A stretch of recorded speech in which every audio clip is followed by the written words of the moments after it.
मौर्य जी विधायक रहना 15 साल यहाँ के जनता के खातिर खाली वो भ्रष्टाचार कहीं कोनो काम भइल नहीं। पूरा कोरोना के शहर चाहे जाम से जूझता। यहाँ बाईपास नहीं बनवा पाइना, बस स्टेशन नहीं बनवा पाइना, कोनो ट्रेन नहीं चलवा पाइना।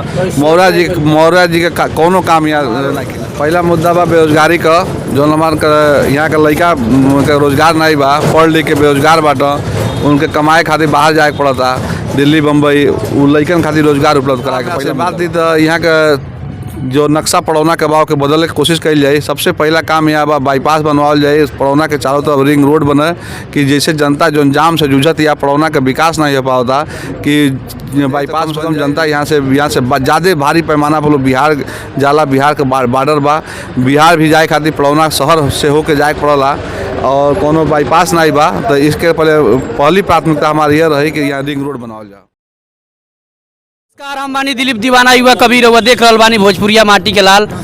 आज हम पहुंचल बानी 330 पडरौना विधानसभा क्षेत्र में और साथ में बानी 330 पडरौना विधानसभा क्षेत्र से बहुजन समाज पार्टी से विधायक पद के प्रत्याशी पवन उपाध्याय जी, यह से तमाम बातचीत हुई। स्वागत बाटे। धन्यवाद जी। पहला सवाल ही रही कि रउआ कौना मुद्दा पर चुनाव लड़ता?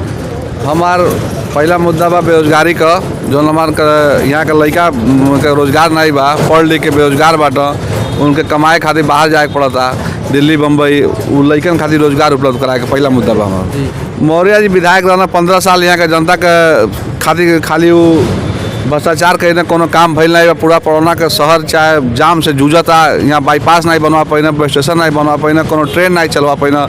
मौर्य जी के कोनो काम यहाँ नहीं किए 15 साल में।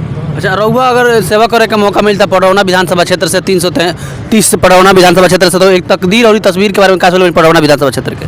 अगर जनता हमें आशीर्वाद दी तो यहाँ के जो नक्शा पड़ौना के भाव के बदले की कोशिश करी जाए। सबसे पहला काम यहाँ बा बाईपास बनवाल जाए, पड़ौना के चारों तरफ रिंग रोड बने कि जैसे जनता जो जाम से जूझत या पड़ौना के विकास नहीं हो पाता कि बाईपास बन जाए, रिंग रोड बन जाए, तो कम से कम जनता यहाँ से ज़्यादा भारी पैमाना पर बिहार जाला। बिहार के बॉर्डर बा, बिहार भी जाए खातिर पड़ौना शहर से होके जाए पड़ला और कोनो बाईपास नहीं बा। तो इसके पहली प्राथमिकता हमारी यह रही कि यहाँ रिंग रोड बनावल जाए। जी। अच्छा, चुनाव से पहले जिस कोरोना महामारी में चाहे कोनो आपदा में क्षेत्र खातिर कौन कौन योगदान रहल बा?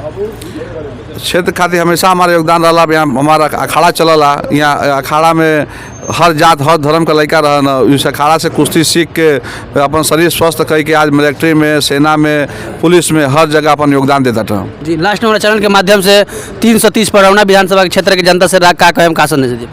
अब जनता से ये संदेश देव जो बढ़िया होकर हम अपने ब्राह्मण समाज से ये निवेदन कर चाहते थे कि आप लोग भी अपन विधायक बना के भेजिए और सारा समाज हमारे साथे बा। आप लोग का आशीर्वाद मिली तो हम अगर हमके आप लोग विधायक अपन बनाए तो तन मन